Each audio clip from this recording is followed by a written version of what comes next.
cáncer de mama es un crecimiento desorganizado de células al inicio, de células que crecen desorganizadamente, se alteran y con el pasar de los años van duplicando su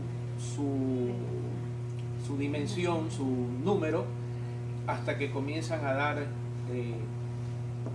a formar un tumor pequeño, que este puede seguir creciendo y hasta que llega el momento de que se torna palpable para la mujer.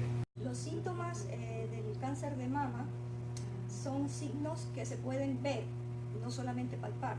Normalmente la mujer, que es la que mayormente es afectada por el cáncer de mama, esto no quiere decir que los hombres no lo puedan padecer, tiene que conocer sus mamas.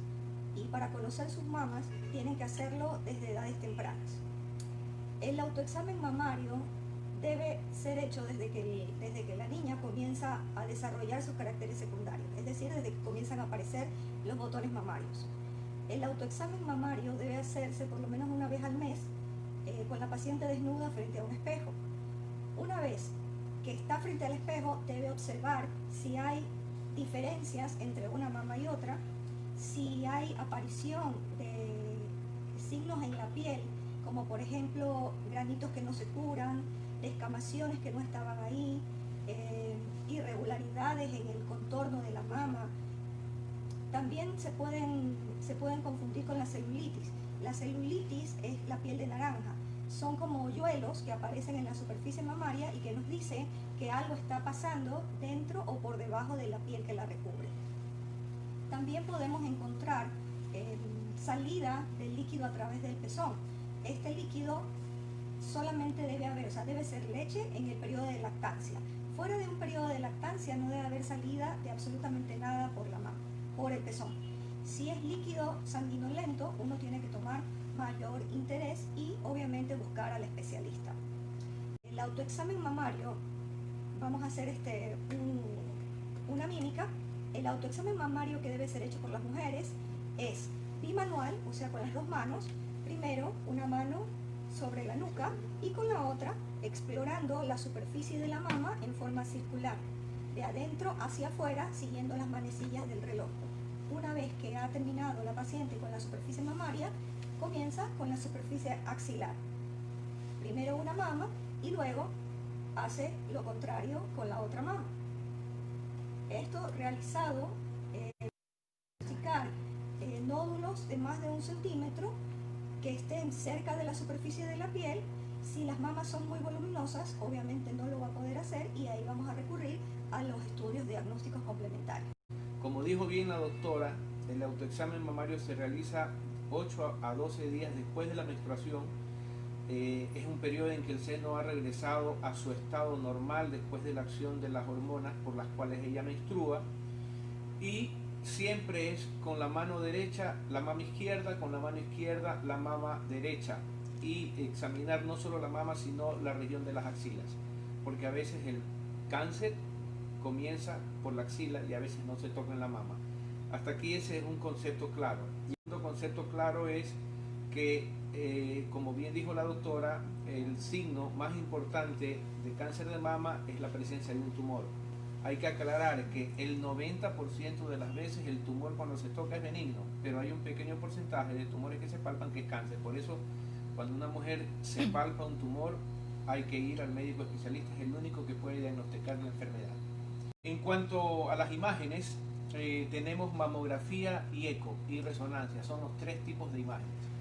La mujer sana debe empezar a realizarse chequeos preventivos a partir de los 40 años, hacerse una mamografía y eco, que es la manera de que nos ayuda a nosotros a diagnosticar una enfermedad cuando está empezando y no ha hecho tumor palpable, o sea que no se ve. Una pequeña sombra en la mamografía puede ser un cáncer que está empezando, así que es importante a partir de los 40 años hacerse mamografía y eco. En pacientes que tienen pruebas genéticas positivas, que es un mínimo número pero que existen, o sea positivas, o sea que genéticamente están predispuestas a desarrollar la enfermedad, la mamografía y el eco puede comenzar a partir de los 25 años, y a eso le podemos agregar una resonancia magnética de mama. Cuando la mujer es muy joven, la mamografía nos muestra una imagen con mucha densidad mamaria, y esa densidad mamaria puede ocultar un cáncer que está empezando. Entonces, en mujeres jóvenes, cuando tenemos la sospecha de un cáncer, hay que realizar una resonancia mamaria. Mujeres que tienen prótesis también es necesario realizar una resonancia. Simple, solo por el control de prótesis, con simple contraste cuando tenemos la sospecha de que hay un cáncer ahí. Entonces, otro concepto claro, a partir de los 40 años, mamografía y eco anual.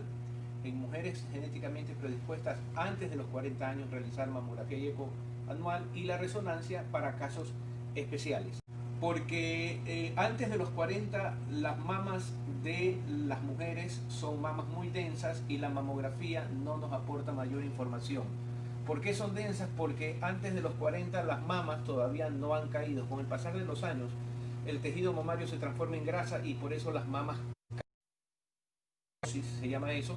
Y entonces, antes de los 40, ese fenómeno todavía no se ha completado 100%, las mamas son muy densas y entonces la mamografía no aporta mayor información, a no ser que sea una mujer que tenga factores de riesgo y esté predispuesta genéticamente a tener cáncer. O sea, es decir, una mujer que tiene una prueba, que ya más adelante hablaremos, BRCA1 y BRCA2 positiva, la mutación de estos genes, tiene 80% de probabilidad de desarrollar la enfermedad. Entonces esa mujer hay que comenzar a vigilarla. Bien, ya que menciona las pruebas genéticas, podemos hablar un poco de las causas. El cáncer de mama tiene factores genéticos asociados, es decir, se puede heredar la predisposición a padecer un cáncer de mama si su madre o su abuela o sus tías han padecido cáncer de mama. Es por esto que las mujeres que tienen ese antecedente familiar deben ser controladas más estrechamente. Hay factores también, factores externos que contribuyen a la aparición o aumentan la posibilidad de padecer cáncer de mama. Es decir, entre estos podemos mencionar la obesidad, el consumo de azúcares muy refinados, el consumo de alcohol, el consumo de tabaco y la hormonoterapia que usan muchas mujeres para la contracepción. Igual hay otros factores que tienen que ver con hormonas. La mujer que ha tenido una primera regla temprana, cuando se hacen señoritas, como lo conversamos con pacientes, cuando se hacen las señoritas antes de los 12 años y la menopausia les llega tardíamente después de los 52 años, eso quiere decir que esta mujer ha estado mucho más tiempo expuesta a la acción de las hormonas y por eso esa mujer tiene un riesgo ligeramente aumentado de tamaño. Pero básicamente las mujeres que tienen antecedentes familiares de cáncer de mama, sobre todo mamá, hermanas con cáncer de mama antes de los 50 años, tienen más riesgo de desarrollar la enfermedad. Hay protocolos internacionales que nos facilitan el diagnóstico y tenemos que mencionar que estos protocolos deberían ser llevados muy a rajatabla, no solamente aquí en la institución, sino en todas las instituciones donde se trata pacientes con sospecha de cáncer de mama. El diagnóstico, una vez que tenemos los auxiliares complementarios, es decir, las imágenes, con algo sospechoso que nos haga pensar que ese bulto, que esa irregularidad dentro de la glándula puede ser un cáncer, entonces tenemos que hacer las biopsias. Las biopsias son de tres tipos: biopsias por aguja fina, biopsias por aguja gruesa y biopsias excisionales. Sin embargo, las últimas no deben ser hechas en consultorio. Están completamente proscritas y en realidad deberían ser hechas en quirófano cuando ya se tenga un diagnóstico, sea por aguja fina o por aguja gruesa. La paciente con un tumor de más de 1 centímetro va a diagnóstico por aguja gruesa y de menos de 1 centímetro podría ser hecho por aguja fina. Estas muestras obtenidas a través de la punción van al patólogo, el patólogo tiene que estudiarlas y decirnos si es positivo para malignidad en primer lugar y en segundo lugar qué tipo de cáncer, o sea, a qué familia pertenece ese tumor. Con esta información nosotros ya podemos hacer una planificación para su futuro tratamiento, es decir, qué tipo de cirugía va a tener la paciente, si la paciente es candidata a una tumorectomía o un tratamiento conservador o definitivamente tendría que ser llevada a quirófano para hacer una mastectomía. Uno tiene el diagnóstico realizado. A esa biopsia que uno hace con aguja, le puede sacar, además del diagnóstico, le saca mucha información. Le saca el diagnóstico, le saca, hay que hacer unas pruebas de inmunohistoquímica, que son pruebas de patología, que nos permiten saber qué tan agresivo es el tumor. Una mujer puede tener un tumor de 1 centímetro con una inmunohistoquímica que nos hace tomar la decisión de que esa mujer debe empezar el tratamiento con quimioterapia primero y después cirugía, o puede tener un tumor grande con una inmunohistoquímica favorable para ella que nos puede hacer pensar que ella debe empezar con cirugía. Entonces es importante el concepto claro, las biopsias deben realizarse con punción con aguja gruesa bajo eco. La ecografista es haciendo un eco, ve la lesión y llega ahí con una aguja y saca un pedazo de tejido. Entonces, eso es importante. Luego de que la paciente, luego de que tenemos el diagnóstico, entonces tenemos que planear la cirugía o tenemos que planear el tratamiento, no la cirugía. Cada tratamiento es personalizado de acuerdo a cada paciente. Tenemos que hablar un poco de tratamiento y tenemos que especificar que el tratamiento no solamente del cáncer de mama, sino de todos los cánceres, es un tratamiento integral. Es decir, participan varias especialidades para un mismo fin, que es erradicar el cáncer del paciente.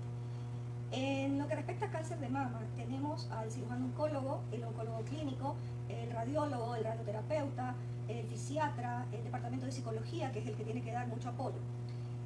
Una vez que la paciente ha sido diagnosticada y empezamos la evaluación para dar el tratamiento, se decide si la paciente va primero a quimio o va a tratamiento quirúrgico. Tenemos que especificar dos conceptos, que son la neoadyuvancia y la adyuvancia. Las pacientes van a escuchar estos dos términos y a veces no los entienden, pero son necesarios. La neoadyuvancia significa que la paciente va a recibir primero quimioterapia antes de ir al quirófano. ¿Qué vamos a conseguir con esto? Que tumores grandes, que pueden ser tumores inoperables, se vuelvan operables, o que sean tumores medianos y con la quimioterapia se vuelvan tumores pequeños que nos permitan conservar la mama. La adyuvancia, por el contrario, es cuando la paciente, siendo diagnosticada, es candidata primero a la cirugía y luego de que ya el tumor sale y el patólogo nos da más información acerca de ese tumor, el oncólogo va a decidir qué tipo de tratamiento quimioterápico necesita, cuántas sesiones, cuánto tiempo va a recibir y además también el patólogo nos va a dar información acerca de los ganglios axilares y si la paciente necesita o no recibir radioterapia. Uno de los tratamientos principales que hoy en día está a nivel mundial es la conservación de tejidos. Es decir, que nosotros hacemos hincapié en el diagnóstico temprano precisamente por eso, porque cuando encontramos tumores pequeños se puede conservar la mama.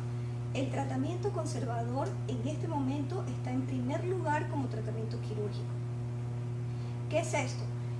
Tumores pequeños se puede hacer una tumorectomía, es decir, sacar el tumor con un margen de seguridad, o sea, alrededor de él un pedazo de tejido sano que nos permita tener la seguridad de que no va a regresar el cáncer.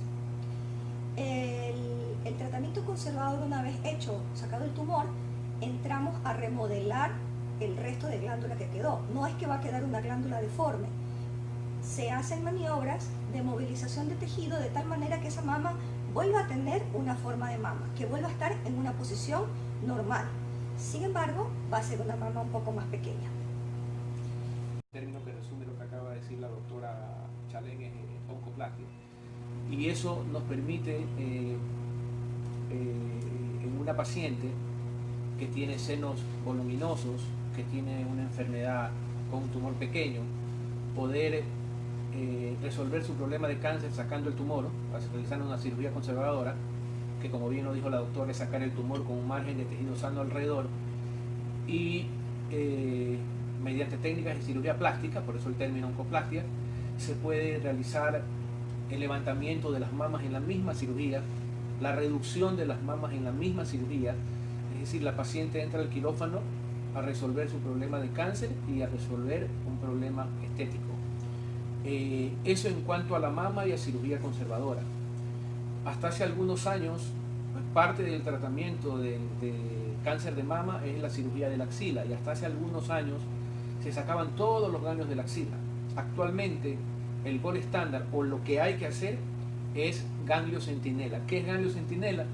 Es el sitio o el ganglio en la axila donde la enfermedad puede ir, diseminarse hacia allá. Entonces hay que localizar con técnicas especiales ese ganglio, ese primer ganglio que se llama ganglio centinela, y en el quirófano, cuando se resuelve el problema de la mama, se saca ese ganglio, se lo localiza, se lo manda a estudiar y el patólogo contesta si el ganglio está con la enfermedad o no. Si el ganglio está sin enfermedad, no es necesario sacar el resto de ganglios.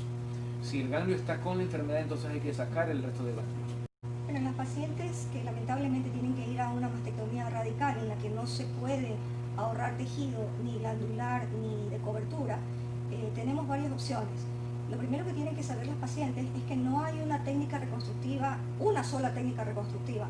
Hay muchas técnicas, muchas opciones, que siempre tienen que ir con la evaluación, una evaluación muy concienzuda de la paciente para poder elegir qué técnica le va a ir mejor a esa paciente. Una de las técnicas, o sea, se dividen en dos grupos. En las técnicas que se pueden utilizar los tejidos de la misma paciente, esto es tejidos autólogos, es decir, la grasa o esos gorditos que a ninguna mujer le gustan, como son los gorditos de la pancita o los gorditos de atrás de la espalda. En estos casos, estos gorditos son de mucha ayuda para hacer una reconstrucción. Podemos llevar esos gorditos de esos lugares alejados hacia los lechos de mastectomía, los remodelamos y formamos una mama nueva. El otro grupo, en cambio, es el uso de expansores e implantes mamarios para la reconstrucción. Estos son objetos sintéticos, claro, son extraños a la paciente. Entonces también cada técnica tiene sus ventajas y desventajas. Es por eso que nosotros tenemos que evaluar a la paciente y ver cuál le va a ir mejor. En el uso de expansores e implantes, tenemos que decir que la cirugía se prolonga porque tenemos que hacer cirugías en dos tiempos. Es decir, si la paciente perdió completamente su mama, nosotros podemos utilizar un expansor, que es una vejiga desinflada, que la dejamos por debajo de todo el lecho de la mastectomía, y cuando los tejidos están cicatrizados comenzamos a inflar de tal manera que se recupere un volumen y un espacio inexistente y que se parezca, obviamente, al de la mama contralateral. Una vez que obtenemos ese espacio, esperamos un tiempo hasta que la piel pierda su memoria y luego entramos nuevamente al quirófano a dar un implante definitivo. Este implante definitivo, como su nombre lo indica, va a permanecer con la paciente por el resto de su vida, no es necesario cambiar. Cualquiera de las técnicas es muy buena si se elige la ideal para la paciente. Doctor, ¿qué podemos hacer con la mama sana? ¿Hay alguna contraindicación de tocar o remodelar la mama sana cuando la paciente ha tenido cáncer? No, o sea, no hay ninguna contraindicación. Es más, tenemos que, para que la paciente salga satisfecha, lo más satisfecha posible, tenemos que realizar la simetrización. ¿Qué quiere decir? Tratar de dejar las dos mamas parecidas y para eso a veces tenemos que tocar la mama contralateral para lograr simetrización. Yo tengo una bolita de grasa en la mama que ha comenzado a crecer y quisiera saber si esto se puede convertir en cáncer. La bolita de grasa no se puede convertir en grasa. Lo que hay que estar seguro es que de verdad es de grasa, porque hay muchas pacientes que buscan consulta y que le hacen un eco, le hacen una mamografía y le dicen tienes una bolita de grasa, pero la única manera de confirmar que eso es una bolita de grasa es haciendo una biopsia con aguja bajo eco. Si tienes menos de 30 años y te han diagnosticado eso y se toca y se ve como una bolita de grasa, a lo mejor ni eso es necesario. Pero la única manera de confirmar que se trata de un lipoma, porque así se llaman las bolitas de grasa, es haciendo una biopsia bajo eco con aguja. Bueno, el conservar senos pequeños siempre va a depender de la relación entre el tamaño del tumor y el tamaño de la mama y el sitio en donde se encuentra. Si el tamaño del tumor es mucho más pequeño que la mama y está lejos del areola pezón, entonces se podría conservar glándula y se podría conservar la cobertura de la glándula. Si el tumor ya es un poco mayor a 3 centímetros, no se puede conservar la mama, pero si está alejado del areola pezón, se puede conservar todo lo que es la envoltura de la mama. No se pierde completamente.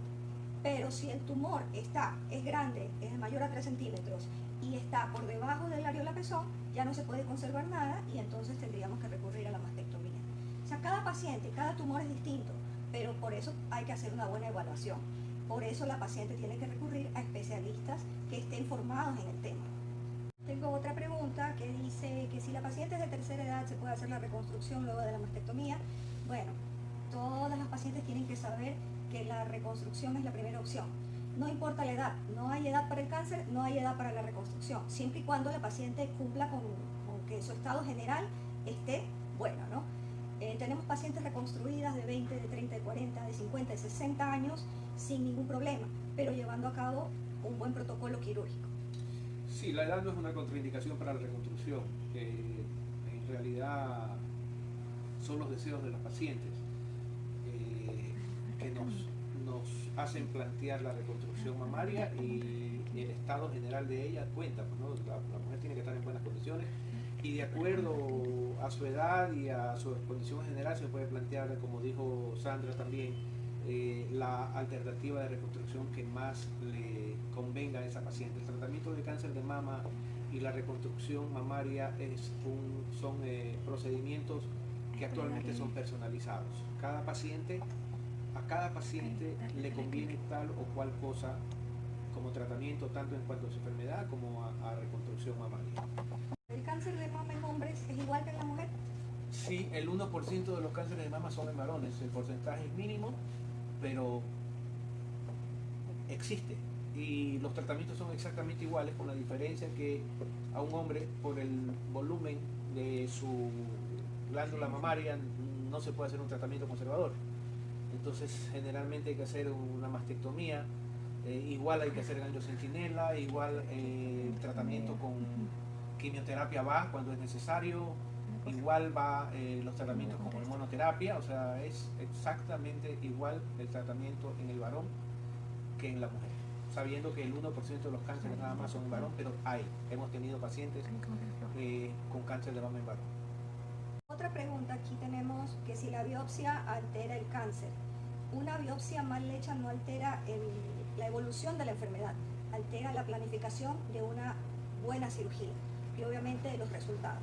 Sí, por eso es que les decimos a ustedes, la biopsia tiene que ser hecha con una punción, porque si ustedes se someten a una biopsia incisional o excisional, que es sacar el tumor a pedazos, a veces con anestesia local, o sacar el tumor dejando tejido tumoral ahí, altera la planificación del tratamiento quirúrgico después. ¿Qué quiere decir esto? Que una mujer que pudo haberse sometido a una cirugía conservadora de mama va a terminar en mastectomía porque no sabemos qué cantidad de tumor quedó ahí. Entonces, por eso es importante que quede claro de que las biopsias no se deben hacer de manera ambulatoria, con anestesia local, en un consultorio. Sacar el pedazo de tumor, sacar a pedazos el tumor es un problema después para poder planear su tratamiento quirúrgico. ¿Puedo someterme a algún tratamiento desde temprana edad? Sí, sí, es que si la mujer es genéticamente predispuesta, o sea que las pruebas de BRCA1 y BRCA2 están positivas, la solución es realizarse una mastectomía reductora de riesgo bilateral. ¿Qué quiere decir sacarse las dos mamas y hacer una reconstrucción con prótesis? Es la única explicación para realizar una mastectomía bilateral reductora de riesgo, es tener esa prueba positiva. De lo contrario, no se debe hacer. Hay muchas mujeres que por miedo al cáncer quieren sacarse los senos y hacerse una reconstrucción. Mientras lo pueden hacer, y se toparán con algún cirujano que lo puedan hacer, pero esas mujeres no tienen indicación mientras no se hagan esa prueba genética.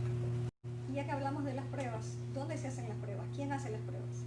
Bueno, hay algunos centros privados que hacen las pruebas privados. Desgraciadamente en Solca todavía no las tenemos, tengo que decirlo, pero sí hay en Guayaquil, en Ecuador, centros donde hacen esas pruebas genéticas. También tienen que recordar a las pacientes que han sido mastectomizadas hace mucho tiempo atrás, que también tienen opción de reconstrucción. No es porque me mastectomizaron hace 20 años, me tengo que quedar así el resto de mi vida. Siempre digo que la paciente con cáncer de mama merece algo más que estar libre de cáncer, merece estar completa. Entonces, el haber pasado mucho tiempo así no significa que no se pueda hacer, siempre se puede reconstruir. Sí, eso es importante lo que acaba de decir Sandra. La reconstrucción mamaria puede ser inmediata, en la misma cirugía, cuando se plantea la mastectomía, y ahí las opciones de reconstrucción son algunas, o una mujer, o tardías, o sea, la mujer se hizo la mastectomía, porque hace algunos años la reconstrucción era proscrita por los cirujanos mastólogos, decían que la reconstrucción podía tener injerencia sobre la evolución de la enfermedad, entonces no se hacía reconstrucción. Pero la reconstrucción no tiene nada que ver con la evolución de la enfermedad. Entonces hay mujeres, muchísimas mujeres en nuestra ciudad que han sido mastectomizadas, que nunca les plantearon reconstrucción. A esas mujeres hay que decirles que hay la reconstrucción diferida, que se puede, aunque hayan pasado muchos años, realizar la reconstrucción. Hay algunas alternativas que tienen que ver con que si la paciente recibió una radioterapia o no, pero el tiempo que haya pasado no tiene injerencia. Se puede realizar una reconstrucción diferida. Sí, hay que recalcar eso. La reconstrucción no tiene nada que ver con las recidivas y tampoco interfiere con los chequeos de evaluaciones que normalmente, periódicamente, tiene que hacerse una paciente que ha padecido cáncer. Con o sin reconstrucción va a tener que hacer los mismos chequeos. Sí, es importante también que la paciente que se opera tiene que someterse a un protocolo de vigilancia luego de haber terminado sus tratamientos. Aquí en Solca y en otros centros, en los centros anticáncer, la paciente debe chequearse cada 4 meses por 2 años, luego cada 6 meses por 2 años más y luego un control anual. Esos controles implican el control clínico por el médico que la operó o el oncólogo clínico que le dio la quimioterapia, y cada año, desde el primer año, realizarse el control de imágenes, mamografía, eco de mama, imágenes de abdomen y pelvis para ver cómo está su hígado, cómo están sus ovarios, con un estándar de toras a ver cómo están sus pulmones. Y hay otros exámenes más específicos que dependen de los síntomas que pueda tener una mujer. Entonces, como yo digo, desde que yo opero a una paciente, le digo a la paciente que se casó conmigo porque nos vamos a tener que ver toda la vida hasta que el de arriba nos llegue.